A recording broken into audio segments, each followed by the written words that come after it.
럼주, 총포, 화약을 싣고 아프리카 서해안에 도착해 흑인 노예와 교환을 한 뒤 다시 서인도 제도로 건너가 농장주에게 설탕, 커피, 담배를 받고 노예를 비싼 값에 되팔았다. 상인들은 영국으로 돌아와 신대륙의 상품들을 비싸게 팔아서 다시 노예와 바꿀 영국의 상품을 구입하였는데 이것이 영국의 삼강무역이었다. 흑인 노예들은 대부분 서수단 지역에서 왔다. 원래 이 지역에서 전쟁 포로들이 아랍 상인들에게 팔려 나갔으며 16세기 아메리카 식민지 개척 이후에는 포르투갈, 스페인, 네덜란드, 프랑스, 영국이 노예를 수입하였다. 아프리카 나라들은 전쟁 무기와 서구의 물자를 얻기 위해 노예를 팔았으며 나중에는 노예를 획득하기 위한 전쟁이나 사냥을 하기도 하였다. 2달 이상 걸리는 항해 동안 노예들은 쇠고랑을 차고 화물창고와 갑판 사이의 공간에 다닥다닥 붙어 앉았으며 노예 상인들은 노예가 병들 것을 우려하여 가끔 갑판으로 끌고 나와 강제로 춤을 추게 하는 등 운동을 시켰다. 여러분 뿌리라는 미국의 유명한 흑인의 조상을 찾는 그런 드라마가 있습니다. 거기 흑인 노예를 찾는 게 있는데 이제 바로 이제 그런 과정인데 아까 상강무역이죠. 그래서 그 당시에 아프리카는 되게 미개한 나라이겠죠. 미개한 나라에 뭘 팔 수가 있겠어요. 미개한 나라에 팔 수 있는 게 옷도 별로 안 있겠죠. 그래서 제일 많이 파는 게 술, 총, 무기에 무기. 아프리카에서 자기들끼리 전쟁을 많이 했다는 거예요. 그래서 이런 미개한 나라에 팔 수 있는 거는 고급 소비품보다도 바로 술이라든가 이러한 총포들을 팔았다는 거고요. 그래서 아까 말한 삼강무역으로 이렇게 영국이 해왔다는 겁니다. 그전에는 이제 아랍이 했고 그 다음에 스페인이 했고 영국이 그거를 뺏어왔다는 거고요. 그래서 우리 영화에서 보면은 아프리카 흑인에서 백인들이 아프리카에서 흑인을 사냥해가지고 노예로 만드는 그런 영화를 다 거짓말이에요, 거짓말. 상식적으로 생각해보세요. 아프리카의 흑인은 아프리카에서 사는 원주민이고, 백인들은 바깥에서 온 사람인데, 백인들이 아프리카 가가지고 흑인을 사냥해가지고 그 많은 흑인을 공급할 수가 없겠죠. 그게 아니라, 이런 물건을 살면서 흑인 간의 전쟁포로죠. 흑인 간의 전쟁포로. 그래서, 백인들이 아프리카에서 흑인을 잡은 게 아니라 흑인들끼리의 전쟁포로죠. 그 전쟁포로를 이 백인들이 바로 이러한 문명화된 상품을 주고 사왔다는 겁니다. 나중에는 이제 전쟁할 필요가 없는데도 이러한 우리 아프리카가 엄청나게 넓은 나라죠. 그죠? 되게 조그만 피그미족도 있지만 엄청나게 키가 큰 정도 있고 얼굴색만 시커하지 종족이 무지하게 많으니까 서로 전쟁을 많이 했겠죠. 그래서 나중에는 이 서구의 물품을 사기 위해서 자기들끼리 전쟁을 해가지고 패배한 부족들은 그 노예들을 서방에 팔아먹었다는 거죠. 이렇게 팔아먹었다는 거. 그래서 이제 여러 가지 통계가 있는데 보통 보면은 3분의 1 정도가 아프리카에서 아메리카 가는 동안에 3분의 1 정도가 사망을 했다고 합니다. 사망. 그래서 배에서 그리고 이제 전염병이나 이런 문제가 있기 때문에 뭐 그런 전염병에 걸리면 바다에다 다 집어 던진 거죠. 어쨌든 3분의 1 정도 남은 3분의 2가 살아남은 사는 흑인들을 바로 이제 이 중남미에 노예로 팔았다는 겁니다. 그래서 이렇게 했다는 거고. 자, 우리 이창훈 동지가 이거 한번 읽어봐 주실래요?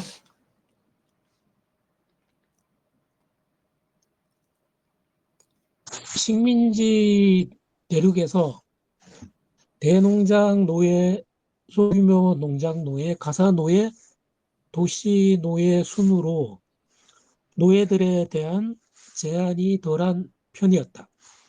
대부분의 흑인 노예들은 남부의 대농장에서 일하였으며 이들은 남부 경제를 유지하는 데 핵심적인 역할을 하였다. 따라서 계양노예라고 하더라도 남부에서는 북부와 달리 해방되는 대신에 점차 종신노예로 신분이 추락되었다. 농장이 없는 식민지의 북부에 온 아프리카 흑인들은 가사 노예의 경우 처음에는 대부분 5년 내외를 일하면 자유를 얻을 수 있는 계약 노예였다. 계약 기간이 끝난 후 자유 흑인이 되었지만 각종 차별을 받으면서 일반 가정, 가내수공업, 노역 분야에 고용되었다. 북부에서조차도 흑인을 거부하는 교회가 많았기 때문에 흑인들은 자신만을 위한 교회를 세웠는데 흑인 목사들이 흑인 인권운동에서 주도적인 역할을 하였다. 자유흑인은 해방된 계약 노예들의 후손, 도망온 노예, 서인도에서 이민을 온 흑인 등이다. 1770년 아메리카 식민지들에는 4만 명의 자유 흑인들이 있었다. 1790년의 인구 조사에 따르면 북부에 약 2만 7천 명을 포함하여 약 5만 9천 명의 자유 흑인들이 살고 있었다. 이 숫자는 1860년 49만 명으로 늘었다. 네. 그래, 남북전쟁을 하면서 아마 몇 년도인가? 1865년인가? 하여튼 뭐, 이때쯤에, 남북전쟁쯤에 이제, 그, 링컨이 노예해방을 했지 않습니까? 노예해방인데, 그전에도 사실은 흑인들이 자유 흑인이 있었다는 거예요. 있었는데, 우리 지난번에 했는데, 노예가 여러 가지가 많다고 그랬죠? 노예가 많은데, 노예의 종류를 보게 되면, 이와 같이 이제 아프리카에서 팔려온, 그죠?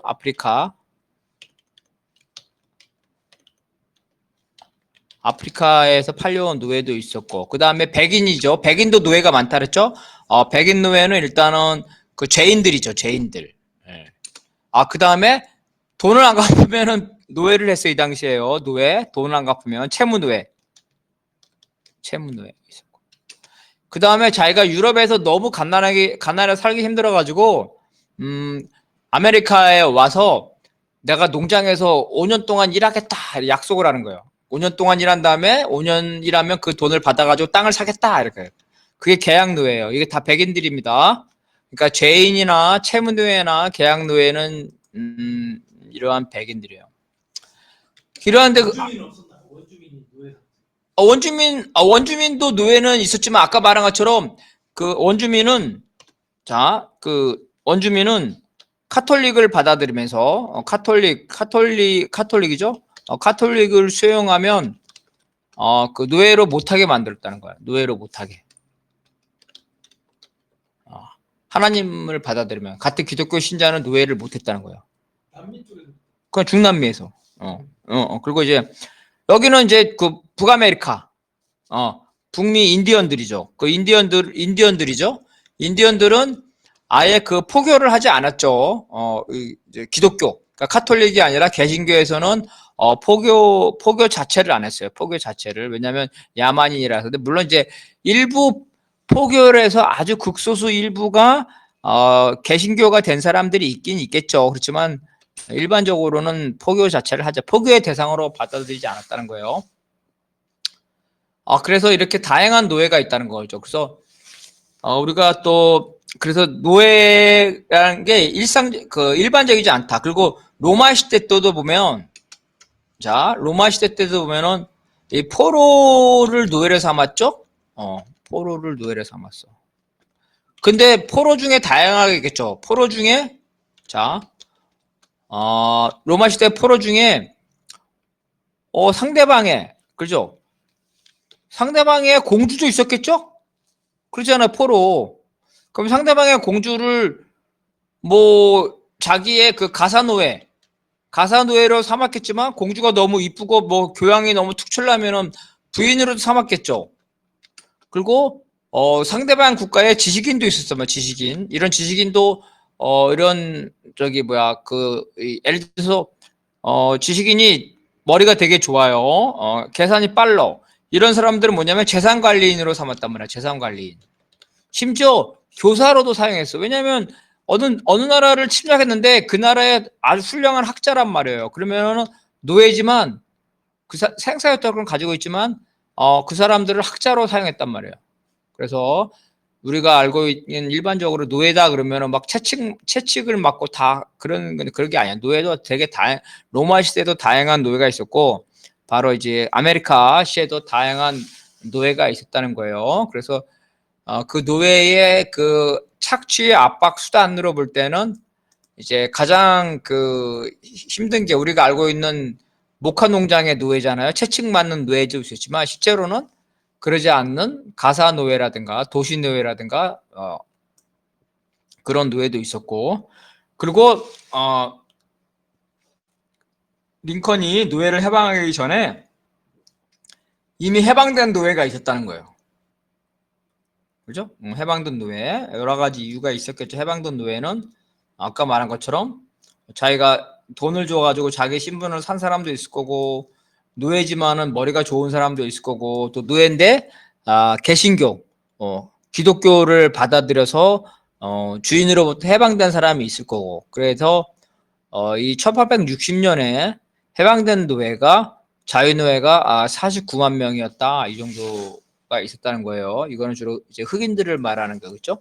이렇게 돼서 이제 노예 문제, 그러니까 노예가 흑인이 노예 상태도 있지만 또 자유 상태도 있으면서 점점 이 노예의 문제가 된다. 그래서 노예 문제는 우리 지난번에 경제사에서 배웠는데, 노예는 열심히 일을 안 하죠. 그렇잖아요. 열심히 일한다 그래가지고 뭐 죽지 않을 만큼만 주면 누가 열심히 일하겠어. 대충 일한다, 대충. 그러니까 생산성이 낮다 그랬죠. 생산성이 낮다. 근데 노예를 해방시키면 어때요? 열심히 일하죠. 우리 노동자들이 다 노예예요. 지금 노동자들이 다 노예라고. 왜냐면 노동법에 가지고 8시간 동안 일하면 나머지 시간은 자유잖아. 그래서 해방 노예도 마찬가지야.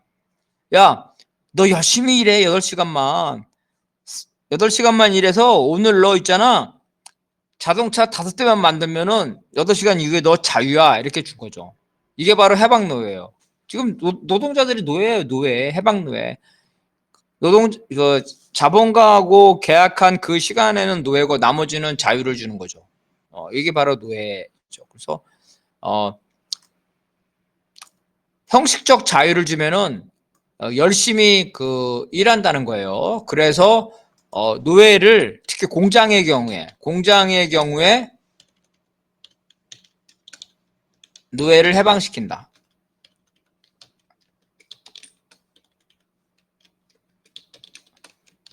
왜냐면은 채찍으로 때리고 엄격하게 하면은 생산성이 나죠. 다시 말해서 불량품이 많이 나와요. 단순 작업은 불량품이 필요 없는데 작업이 어려울수록 불량품이 많이 나와. 근데 잘 다독거리고 어울리면은 이게 생산성이 높아져서 불량품이 적게 나오죠. 그러니까 채찍으로 때리기보다는 살살 달래가지고 하는 게 훨씬 낫다는 거죠. 그래서 이러한 노예 중에서 해방되는 이 사람들이 많이 생긴다는 거예요. 그러면서 이제 주로 공장주는 야, 채찍으로 때리는 것보다도 걔들한테 잘 얘기해가지고 너 나머지 시간은 너 자유를 테니까 8시간 열심히 일해. 이때 사실 8시간은 아니죠. 보통 10시간에서 12시간씩 일을 시켰습니다. 나머지는 네가 자유를 줘. 이게 훨씬 공장에 유리한 거죠. 그래서 공장주들은 바로 이러한 노동자, 그죠? 형식적인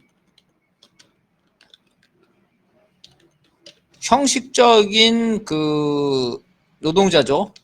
자유 노동자를 원했고, 그 다음에 이게 북부죠. 남부에서는 노예 농장이죠. 노예 농장. 이건 단순 노동이잖아요. 농업이니까. 단순 농업. 그래서 서로 입장이 충돌하게 되는 겁니다. 그러니까 북부에서는 노동자를 원하고 남부에서는 여전히 노예를 원하게 되면서 바로 이 노예 문제가 그 사회 문제가 되는 거고, 이거는 다시 말하면 북부의 공장 산업이죠. 북부의 공장 산업과 남부의 농업이죠. 농업 산업의 대립이 되는 겁니다. 이게 바로 이제 좋게 말하면 휴머니즘 말하면은 노예 때문에 남북 전쟁이라 뜨지만 경제학적으로 말하면 바로 북부의 공장은 자유노동자를 원한 거죠. 그리고 남부는 바로 이제 그 농장에서 이러한 노예 노동자를 원한 거고, 바로 이러한 경제가 이해가기 때문에 전쟁이 일어나게 되는데, 그런 과정들이 이제 바로 이해관계로서 나타나게 되는, 이제 그렇게 된다는 거죠. 그래서 이거는 했고요. 요거 한 번만 하고 우리 쉬면 될 것 같아요.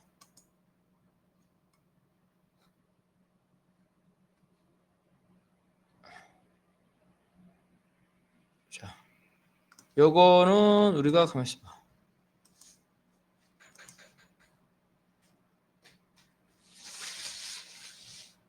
또 우리 윤종통 씨가 읽었나요? 윤종통 씨 한번 읽어봐 주실래요? 읽었나 방금?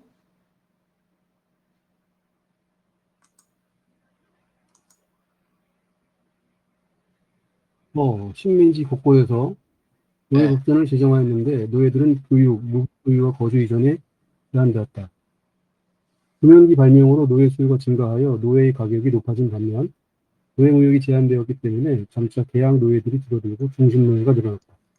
노예를 늘리기 위해 아버지가 백인이라도 어머니가 노예인은 노예가 되었다.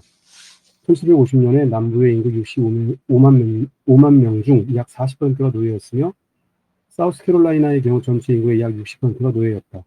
독립전쟁 직전에는 남부 농장의 노예 수입이 급증하여 전체 인구 250만 명 중 50만 명이 흑인 노예였다. 독립 직후 첫 인구 조사에서 식민지 전체에 69만 7,681명의 노예와 59,527명의 자유 흑인이 있었으며 이들을 합산하면 전체 인구의 약 20%에 해당하였다.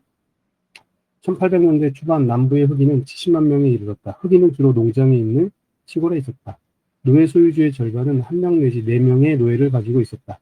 노예주 1800명은 100명 이상을 소유하고 있었는데 이들은 대부분 최남단지에 살았다. 1860년 인구조사에서는 노예가 급증하여 400만 명에 이르렀으며 99%가 남부에 거주하였다. 네. 그래서 어떤 문제가 생기냐면 특히 남부는 이제 노예에 의존을 하게 되는데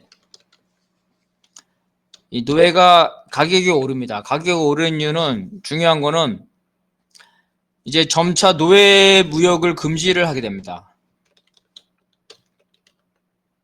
그래서 영국이나 이 프랑스에서 노예 무역을 금지를 하게 되면서 노예 공급이 줄어드는 거예요. 노예 공급이 줄어들고, 그 다음에 이러한 그 노예 중에서 계약 노예가 사라지게 됩니다. 계약 노예, 그죠? 계약 노예, 백인 노예가 사라지는 거죠. 백인 노예. 옛날에 백인도 노예에 따르지 않습니까? 백인 노예가 사라진 거예요. 그래서 노예가 귀중해지면서, 근데 한편으로는 목화 산업, 목화 농장이 그 확대되면서 노예 수요는 증가하게 되는 거예요. 수요는 증가. 그래서 공급은 줄고 수요가 증가하게 되면서 노예 가격이 높아지게 되니까, 옛날에는 노예들을 뭐 10년이든 5년이든 한 다음에 풀어줬는데 이제는 노예에 대한 종속이 강화되는 거죠. 그래서 이 노예의 신분 세습, 우리 이런 거 영화에서 많이 봤죠. 신분 세습.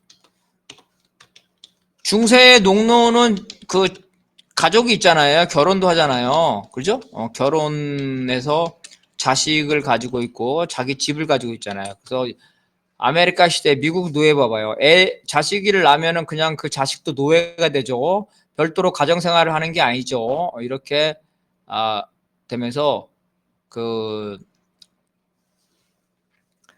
그야말로 그 개인 생활이 존재하지 않는 이런 이 노예들이 증가하게 된다는 겁니다. 특히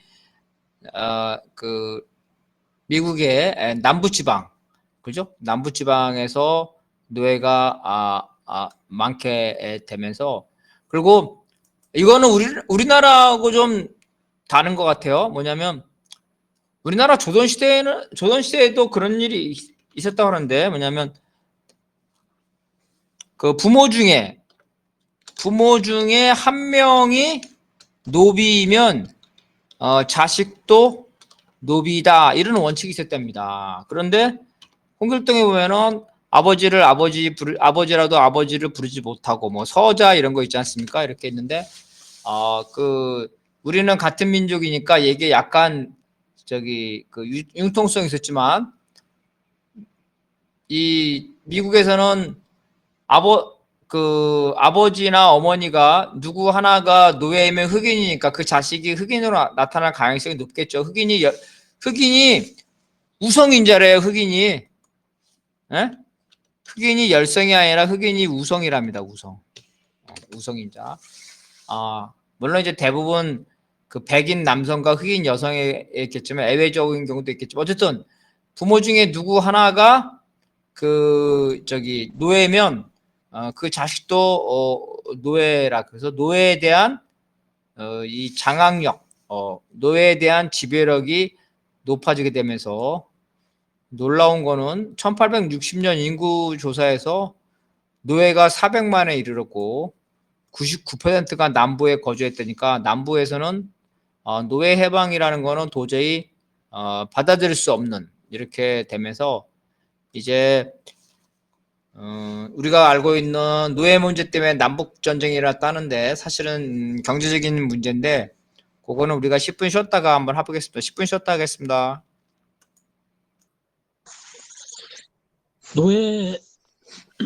노예 해방을 주장하는 백인들이 증가하면서 1816년 설립된 아메리카 식민지주의 사회는 1847년 노예들의 인권 보장을 위해 자유 흑인을 위한 공화국을 아프리카의 라이베리아에 설립하였다. 1850년까지 약 12,000명의 자유 흑인들이 라이베리아에 정착하였다. 일부 백인들도 흑인들의 반란에 가담하였다. 존 브라운이 무장혁명을 통해 노예를 해방하기 위해 무기고를 습격하였으나 체포되었다. 그는 1859년 사형당하였는데, 이 사건은 남북전쟁의 기폭제가 되었다. 남부는 의회와 대통령 선거 인단에서 소수파에 불과하였다. 남부는 강력한 연방정부가 들어서면 인구가 압도적인 북부가 연방정부를 장악하여 노예제를 폐지할 것이라고 우려하였다. 따라서 남부는 각 주의 자율성을 강조하고 작은 연방정부를 주장하였다. 남부와 북부는 미국 영토로 편입되는 지역에서 노예제를 허용할 것인가의 문제로 극심하게 대립하였다. 남부는 노예를 허용하는 줄을 늘리고자 하였고, 북부는 반대로 줄이고자 하였다. 1818년 주로 승격된 미주리 지역에서 노예제가 허용되었으나 연방 차원에서 노예 무역을 금지하기로 하였다. 메인주가 자유주가 되자 노예제를 놓고 각각 12개의 주가 대립하게 되었다. 1848년 멕시코 전쟁 이후 얻은 캘리포니아 주 역시 자유주가 되었다. 1854년 캔자스에서 노예 지지자들과 반대자들 사이에 유혈 충돌이 발생하였다. 네. 역사를 우리가 잘 봐야 되는데요. 우리가 이제 막스주의에서는 경제사 중심이잖아요. 그래서 경제적 이해관계를 많이 보게 됩니다. 그래서 남부와 북부의 지배계급인 그 백인들의 관계를 보잖아요. 그래서 이해관계가 있다는 게 기본적인 이 배경인데, 그런데 이 경제적 이해관계만으로는 목숨을 건 전쟁을 하지 않죠. 경제적 이해관계만으로는 목숨을 바치지 않는다.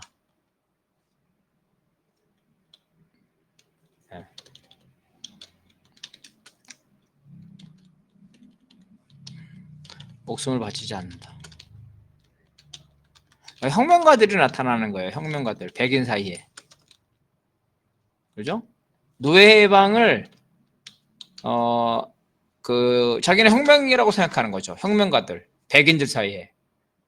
그러면서 같은 백인이지만 노예를 해방시킨다는 혁명가들이 나타나는데, 우리 여러분 미국 영화를 봤는지 모르겠지만 우리가 보게 되면 장난 아니에요. 우리로 치면 현재 국가보안법 같은 게 있어요. 그래서 백인 중에 일부는 노예 제도를 반대하는데 폭동, 전쟁, 폭동을 일으켜 잡히면 사형당하고 막 그래. 백인들이 혁명가들입니다. 이런 혁명가들이 있고, 이게 안 되니까 그 미국에 있는 흑인 노예들을 해방시켜서 아프리카에 흑인의 나라, 해방된 나라를 만들자. 그래가지고 이렇게 라이베리아가 그래서 생긴 나라예요. 이렇게 생긴 나라고. 유명한 사람이 존 브라운이라는 사람인데 백인이죠, 당연히. 그래서 이 노예제도에 반대하는 혁명가죠, 그죠? 같은 백인 지배계급인데, 항상 우리 혁명가는 그 지배계급의 하층에서 나타납니다. 전봉준이라든지 막스라든지 엥겔스라든지 누구야, 그 카스트로라든지 그 다음에 누구예요, 그 체게바라든지 이런 사람들이 피지배계급이 아니에요. 다 중간계급이에요, 그죠? 지배계급의 말단에 있던 사람들이, 지식인들이 혁명가로 나타나는 이런 겁니다. 이런 혁명가들이 자기들은 잘 먹고 잘 살 수, 우리 옛날에 80년대도 보면은 그 운동권들이 다 그런 거잖아요. 대기업까지 잘 먹고 잘 살 수 있는데 데모해가지고 노동운동에 들어갔는데, 이 혁명가들이 나타나는데, 바로 이 혁명가들이 백인 혁명가들이 노예 해방을 위해서 말로는 안 되고 타도를 해서 연방정부를 타도해가지고 노예를 해방시키는 국가를 만들어내서 무장혁명을 하게 되는 거예요. 그 체포되는데 사형까지 당하니까, 이 사형당하면서 미국에 있는 노예를 해방시켜야 된다는 백인들이 이 사람이 사형당하는 그 계기를 통해서 엄청나게 흥분하게 되겠죠. 그래서 이제 그 노예 해방론자들과 노예를 계속하겠다는 남부와 북부가 거의 전쟁에 거의 직면하게 되면서 결국은 전쟁이 일어날 수밖에 없는 그런 상황에까지 가는 겁니다. 바로 이 사람이, 백인 노예 혁명가가 이제 한 명만 사형당한 게 아니에요. 수십 명이 사형을 당합니다. 그러면서 더 이상 이제 그 화해할 수 없는 지경까지 이렇게 가게 됩니다. 근데 남부는 아까 말한 것처럼 소수의 백인들이 다수의 흑인들을 데리고 농장을 하는 그런 경제관계라 그랬죠. 인구가 적죠. 그래서 다수결로 하게 되니까 연방정부에서 자기들이 그 소수가 돼서 노예제가 폐지될 것 같으니까 결국 연방제부가 아니라 남부는 남부끼리 따로 이렇게 가려고 하는 겁니다. 그래서 노예제도를 허용할 것이냐 말 것이냐 가지고 충돌이 생기는데, 미국의 주들이 계속 새로 생기죠. 미국의 주가 새로 생긴다. 그죠? 1848년 멕시코 전쟁을 통해서 뉴멕시코 주가 생겼고, 그 다음에 텍사스주도 생겼고, 그죠? 이런 식으로.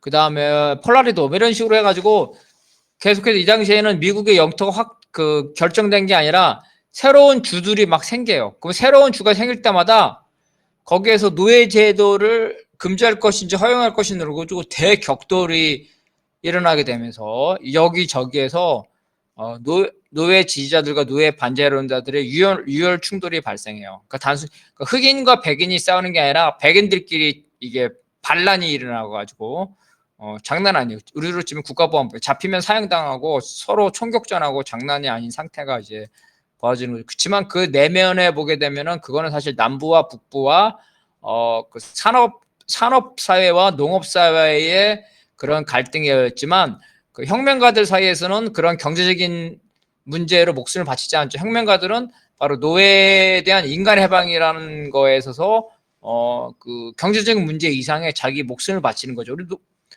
무슨 이해관계를 통해서 돈을 더 받거나 노예를 더 착취해서 목숨을 바치지는 않죠. 우리 노동운동하는 사람이 자기 목숨을 바치면서 노동한다는 경우는 별로 없죠. 왜냐하면 노동운동이라는 거는 사실 돈 더 달라가고 그 다음에 좀 편하게 일하자고 하는 건데 노동운동을 해서 목숨을 바치는 않죠. 목숨을 바치려다 혁명가들이 목숨을 바치며 싸우는데